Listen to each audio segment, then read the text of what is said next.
เลี้ยวไปทางหมู่บ้านมันก็จะเห็นแต่เป็นวิวให้เขาทุกคนเนาะบ้าเขาเจ้าคือทางไฮไลท์วูอยู่บนว้างเลยเนาะคุณเลี้ยวห้าเบิงปลานี่ยากๆหน่อยหนึงทุกคนเนาะระหว่างทางก็คือห้วยน้ำทุกคนเนาะนี่อันนี้ก็คือเป็นก่อนหน้าก็จะเป็นสะพานเป็นขั้วอะไรทุกคนเนาะแต่ว่าน้ำมันไหลที่เห็นที่ดินมาห่มไล่เนาะส่วนปอกก็จะอยู่เบื้องด้านลุ่มๆเนาะคือว่าน้ำนี่เขาปอกเขาหูนบ่ได้นะสุดมือนี่คือว่าน้ำมันล้นมาถ้าฝนตกแห้งไล่ก็คือว่าไปบ่ได้ทุกคนเนาะ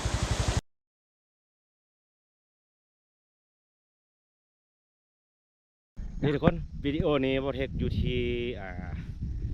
ทางเนาะจะลงไปที่บ้านกิวป้อทุกคนเนาะนี่อันนี้ก็คือปลายของบ้านกิวป้อเนาะออกจากเส้นทางอ่านี้ออกไปนะทุกคนเส้นทางนี้ก็จะขึ้นไปที่บ้านกองเทียงเนาะมันจะมีทางแยกลงมานี้เนาะนี่ก็คือทางไปบ้านกิวป้อนะทุกคน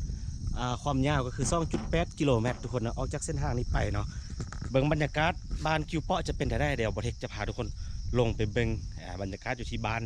กิวป้อนะทุกคนเป็นบ้านกิวป้อเป็นบ้านห้องส่วนเผาไพรทุกคนเนาะเป็นบ้านห้องส่วนเผาไพร100%เลยเนาะก็จะเป็นอีกหนึ่งบ้านที่ว่าขึ้นกับเมืองไสสถานแข้งสยามบุรีของพวกเขาเนาะทุกคนเป็นบ้านเดียวที่ว่ามีเส้นทางนี้ไปฮอตทุกคนเนาะและเส้นทางก็จะไปสุดอยู่ที่บ้านกิวป้อแห่งนี้เนาะส่วนบรรยากาศจะเป็นอะไรเดี๋ยวบทเทคพาทุกคนไปเบิ่งเลยนะลงไปเลยทุกคนเส้นทางที่ว่าออกมาจากทางใหญ่เนาะทุกคนก็จะเป็นทางแดงลงไปในนี้เนาะเฉพาะบ้านคิวเปาะเนาะก็ลงมาก็เป็นเส้นทางที่ว่ายากกับพวกขั้นว่ายากง่ายกับพวกขั้นว่าง่ายทุกคนก็ไปมาได้อยู่เนาะ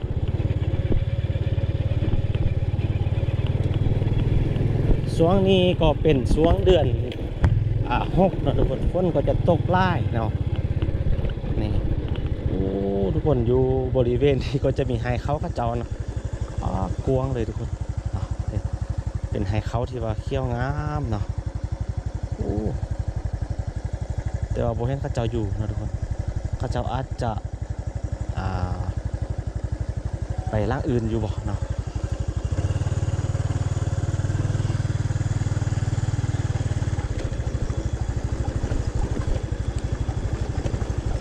บ่เห็นเคยมาแต่โดนแล้วทุกคนเนาะบ้านนี้ก็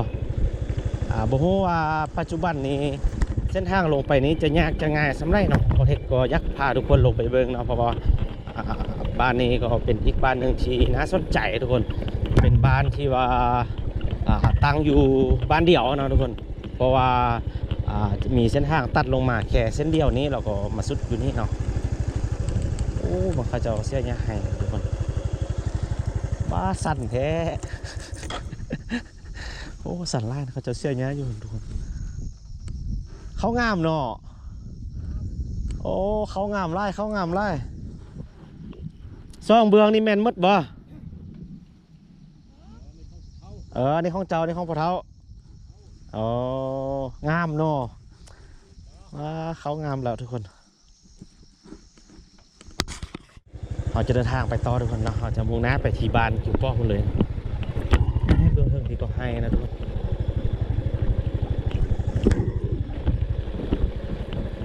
ขักแดดน้อยหนึ่งนะทุกคนเส้นทางนี่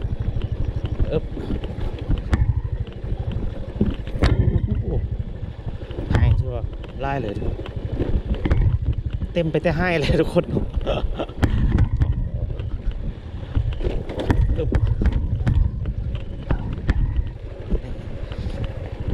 ทุกคนงามไล่เขาเพ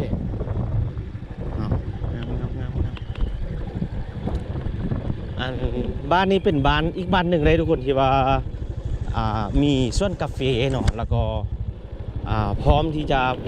เก็บละทุกคนเนาะเพราะว่าเพิ่นปลูกมา3 ปีแล้ว3-4 ปีแล้วเนาะตอนนี้เพิ่นก็มีสวนกาแฟเป็นของในบ้านนะทุกคนเนาะส่วนว่าลูกบ้านปลูกบ่ลูกบ้านก็ปลูกเช่นเดียวกันทุกคนแต่ว่าในบ้านเพิ่นจะปลูกก่อนผู้อื่นเนาะสลีก็พอกงามแล้วเนาะ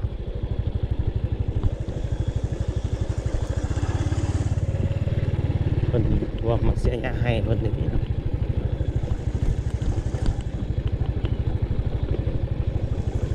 ไปยังฉีดยาบักเดือยนี้สิลงไปกิวเปาะสิเลย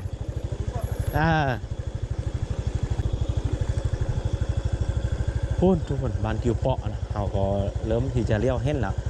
แต่ว่าจะเป็นเส้นทางเดียวได้ทุกคนที่ว่ามาฮอดบ้านนี้แล้วก็มีหมู่บ้านเดียวนี้อยู่นี่เนาะส่วนเส้นทางไปนั้นเป็นข้าเจ้าขุดเองเนาะแม่นบ่อันนั้นข้าเจ้าขุดเองไปบนทำการผลิตเปิ้นซื้อได้ทุกคนนะ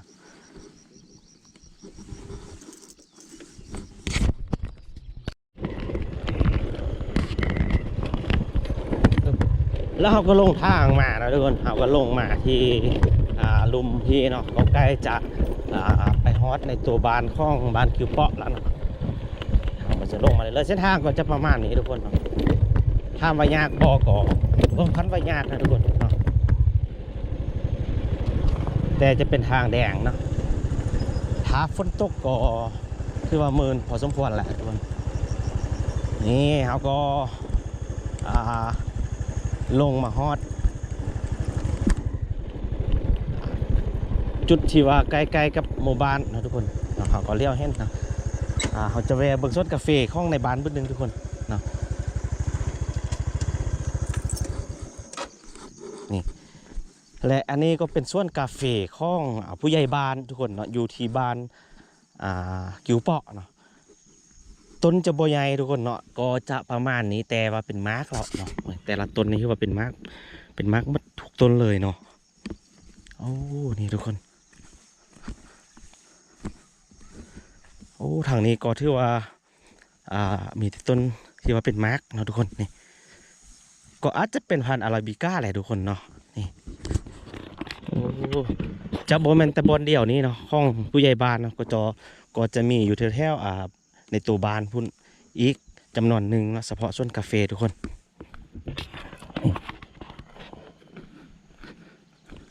โอ้ถือว่าเป็นมาร์กทุกคนเนาะคือส่วนกาแฟด้วยทุกคนและเป็นอีกบ้านหนึ่งเนาะที่ว่ามีกาแฟทุกคนเนาะนอกจากบ้านกิวเปาะนอกจากบ้านกิวกอกเนาะก็จะมีบ้านกิวเปาะนี่อีกตึมบ้านหนึ่งเนาะที่ว่ามีส่วนกาแฟทุกคนเลี้ยวไปคนก็จะเป็นบรรยากาศของหมู่บ้านทุกคนเนาะก็จะอยู่ตามเรียบภูที่ไปเรื่อยๆเนาะขึ้นไปถึงเนาะนี่ก็เป็นบรรยากาศของหมู่บ้านทุกคนบ้านกิวเปาะเนาะส่วนกาแฟทุกคนเนาะ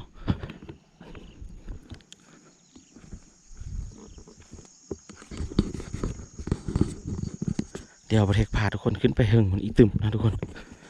คุณเขาเลี้ยวเบิงจากบอนนี้ไปบริเวณ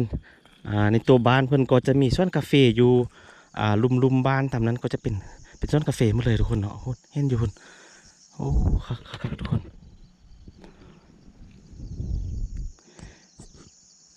บริเวณนั้นก็จะเป็นส่วนกาแฟคือกันนะทุกคนโอ้ถือว่าบ้านนี้ปลูกกาแฟไร่เนาะบริเวณพาทุกคนไปในตัวบ้านเขาเจ้าเลยทุกคนก็ขับรถลงมาอะไรเงี้ยอันนึงก็จะมาเจอให้เขาก็จะอยู่นี่ทุกคนเขาเจ้าก็กำลังเสียเงี้ยเขาให้อยู่นะให้เขาเจ้าสั้นทุกคนนี่เขาก็โอเคอยู่เนาะงามอยู่ทุกคนนะเลี้ยวไปห่างหมู่บ้านมันก็จะเห็นแต่เป็นวิวให้เขาทุกคนเนาะบ้าเขาเจ้าคือทางไฮไลท์วูอยู่บนว้างเลยเนาะคุณเลี้ยวห้าเบิงปลานี่ยากๆน้อยหนึ่งทุกคนเนาะอยู่หมู่บ้านกันเดี๋ยวไปจะขึ้นไปหึงหมู่บ้านเขาเจ้าแหละทุกคนเนาะเฮาแวะเป็นจุดไปเนาะก็โอ้ถือว่าบ้านนี้ถือว่าทางไฮไลท์พอสมควรเนาะเขาจะก็จะเที่ยวไปเที่ยวมาไปซื้อของอยู่ห้องกินอยู่ในตัวบ้านอื่นขึ้นแล้วทุกคนเนาะนี่เดี๋ยวเราจะลงไปในตัวบ้านเขาเจ้าเลยทุกคนเนาะไป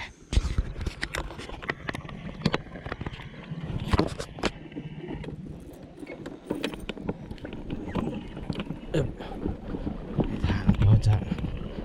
ขักไว้หนึ่ง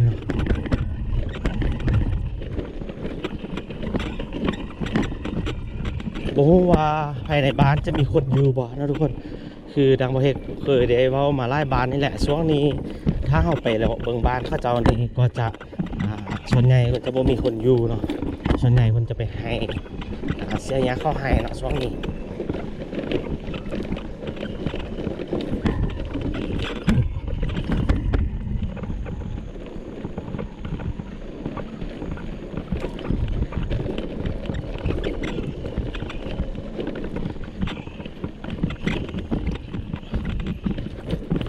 ทางลงไปก็จะยากหน่อยนึงได้ทุกคนผักไล่เนาะอึบอึบโอ้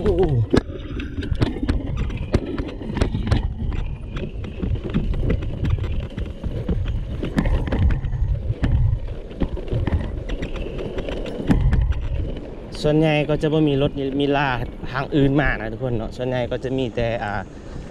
รถก็เป็นรถของประชาชนเฉพาะบ้านเดี่ยวนี่เนาะมานะเราเส้นทางก็เลยแบบคล้ายๆเอาบุคคลเที่ยวไล่นะทุกคนอันนี้ก็จะเป็นส่วนกาแฟเช่นเดียวกันทุกคนเนาะเป็นส่วนกาแฟของผู้ใหญ่บ้านกิวเปาะอยู่ข้างๆเลย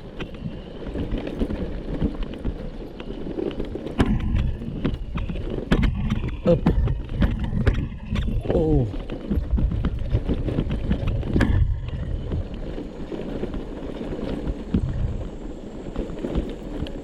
เพิ่นปลูกไร่ได้เนาะส่วนกาแฟคนนี้ก็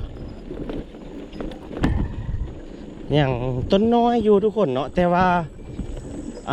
เป็นมาร์กแล้วเนาะเป็นเมล็ดแล้วเนาะนี่ส่วนกาแฟเพิ่นต้นน้อยแต่ว่าเป็นมาร์กเนาะประมาณ3 ปีทุกคน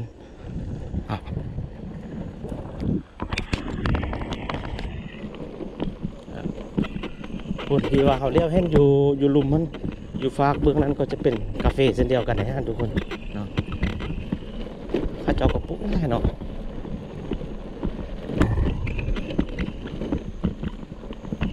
ก็จะลงภูมาเรื่อยๆเนาะยังบ่ฮัดฮอตบอลขึ้นเถอะทุกคน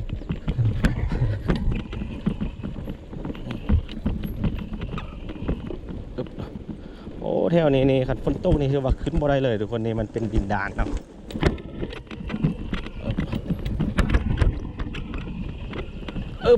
โอ้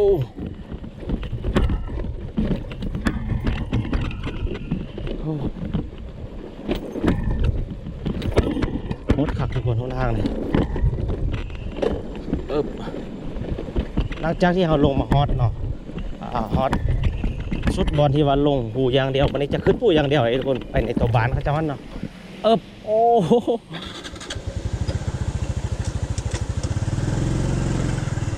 ก็จะมาเจออยู่ระหว่างทางก็คือห้วยน้ำทุกคนเนาะนี่อันนี้ก็คือเป็นก่อนหน้าก็จะเป็นสะพานเป็นขั้วอะไรทุกคนเนาะแต่ว่าน้ำมันไล่ขี้หินขี้ดินมาห่มไล่เนาะส่วนป๊อกก็จะอยู่เบื้องด้านลุ่มๆเนาะคือว่าน้ำนี่เขาป๊อกเขาหูนบ่ได้นะสุดมือนี่คือว่าน้ำล้นมาขันท้าฝนตกแห้งไล่ก็คือว่าไปบ่ได้ทุกคนเนาะ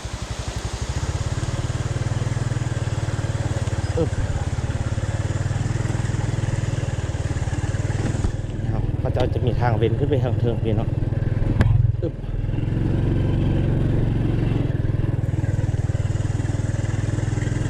เป็นน้ำซึมออกมานี้เนาะโอ้ขึ้นอย่างเดียวแหละทุกคนบ้านนี้เนาะจนจะฮอตบ้านเขาเจ้าคนแหละ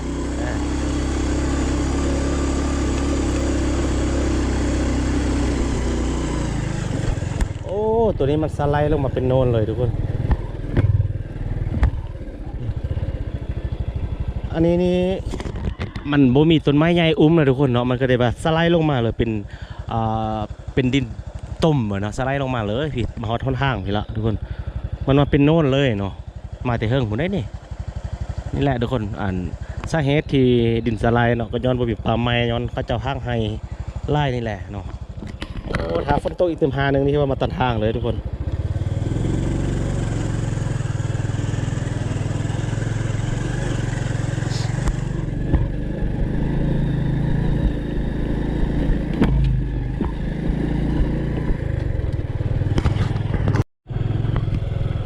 แล้วเราก็เข้ามาฮอตตัวหมู่บ้านแล้วเนาะทุกคนเนาะตอนนี้เราก็คือว่าเข้ามาฮอต ในตัวบ้านของบ้านกิวเปาะแล้วนะ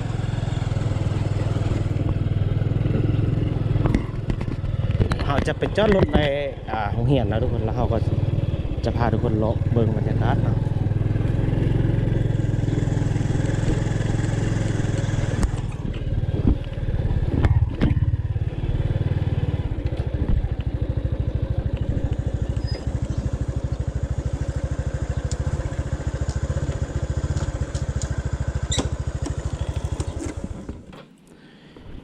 แล้วตอนนี้บอเฮกก็ลงมาฮอตในตัวบานแล้วทุกคนเนาะ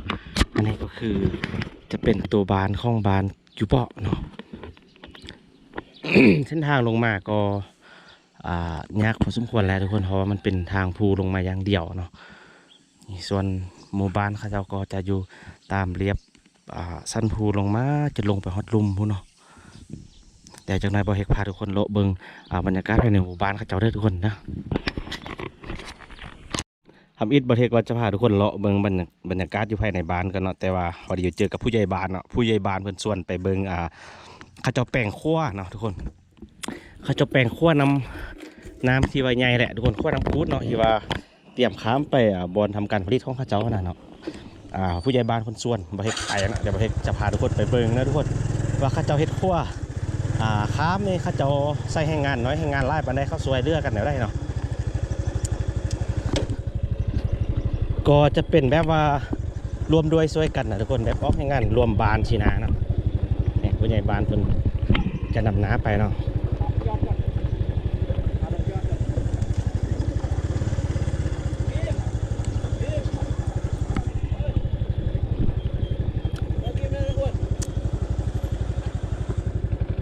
จะอยู่ลุมมูเนาะเป็นเส้นทางข้ามไปบอลทำการผลิตข้าวเจ้านะทุกคนเนาะฝนตกแห้งแล้วมันขั้วพังเนาะเดี๋ยวเราจะพาไปเบิ่งเนาะ